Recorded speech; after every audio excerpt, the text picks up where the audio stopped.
সময় থাকতে ভালোবাসার মানুষের মূল্য দিতে শিখুন। এমনও তো হতে পারে সে আজ আছে কাল নাও থাকতে পারে। আজকে আমি তোমাদের এমন একটি স্টোরি শোনাবো যেটা শুনে আমি নিজে চোখের পানি ধরে রাখতে পারিনি। আজকে এই স্টোরিটা লিখে পাঠিয়েছে ভাইয়াটার হয়ে আমি গল্পটা আপনাদের বলে শোনাবো। তো শুরু করি। বাহির থেকে আড্ডা দিয়ে বাসায় আসলাম। এমনিতে বাবা মা গ্রামে থাকে, চাকরির জন্য আমি শহরে কোনো এক ফ্ল্যাটে থাকি। কিন্তু রাত 9টা বাজলে বাড়ির থেকে কল দিত, বক বক করতো এত রাতে বাহিরে আড্ডা দেই কেন, অথচ তখন বাজে রাত 9টা। আসলে 9টা তেমন বেশি না, তবে পরিবারের কাছে একটা চিন্তার বিষয়। কি করে সে? যাই হোক, বাসায় ঢুকে ফ্রেশ হলাম, তখনই মোবাইলটা কেঁপে উঠলো। যে দেখি প্রিয় মানুষটার কলটা রিসিভ করলাম ভয়ে ভয়ে, কেননা একটু আগে তাকে রিক্সাতে উঠিয়ে দিয়েছি বাসার দিকে। আর এত জলদি কল রিসিভ করার পর সোজা বলে উঠলো, নিচে আয়, তাও তুই করে। আমি বলছি কেন? তার একটাই কথা, তুই নিচে নামবি নাকি আমি তোর বাসায় আসবো। বাসায় বারান্দায় গিয়ে দেখি রিক্সা নিয়ে বসা সে। তার বায়না তাকে বাসায় দিয়ে আসতে হবে।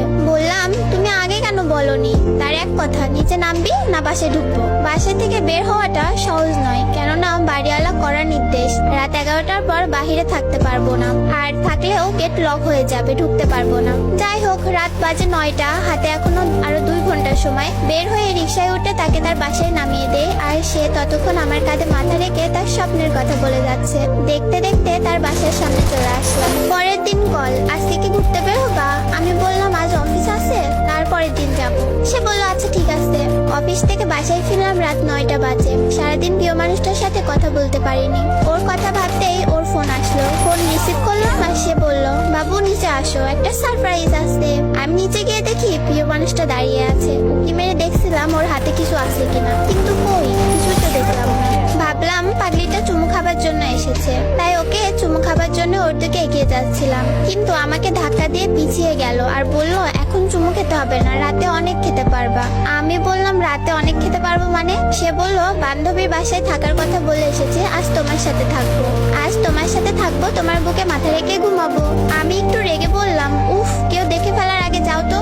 সে জেদ করতে লাগলো, আমি যাব না, সারা রাত এখানেই দাঁড়িয়ে থাকবো। আমি বললাম, তোমার যা ইচ্ছা তুমি তাই করো। আমি আমার রুমে চলে আসলাম। কিছুক্ষণ পর জানালার ফাঁক দিয়ে তাকিয়ে দেখলাম সে এখনো দাঁড়িয়ে আছে, মুখ গোমরা করে, আর কিছু বাজে ছেলেরা ওর দিকে এগিয়ে আসছিল।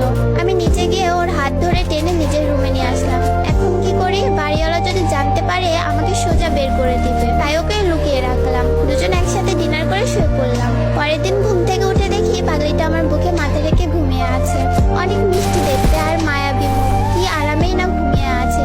না জানি কি স্বপ্ন দেখছে। আমি আলতো করে ওর চোখে মুখে আমার হাত বুলিয়ে দিচ্ছিলাম, আর সে আমার হাত ধরে ওর গালের সাথে চেপে ধরে রাখলো, যেন এটা ওর নিজের হাত।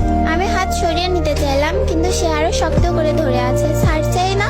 এবার জোর করে হাতটা সরিয়ে নিলাম। তার ঘুম ভেঙে গেল। তাকে বললাম, জলদি বাসা থেকে যেতে হবে, তোমাকে কেউ দেখে ফেলতে পারে। সে বলল, আজ তো তোমার অফিস বন্ধ, তাই আজ সারাদিন তোমার সাথে কাটাবো, সারাদিন ঘুরবো, সন্ধ্যায় তুমি আমাকে বাসায় দিয়ে আসবা। আমি বললাম, আচ্ছা তুমি এখন বাসায় যাও, আমি একটু পরে গিয়ে তোমাকে নিয়ে আসবো। সে বাসায় চলে গেল।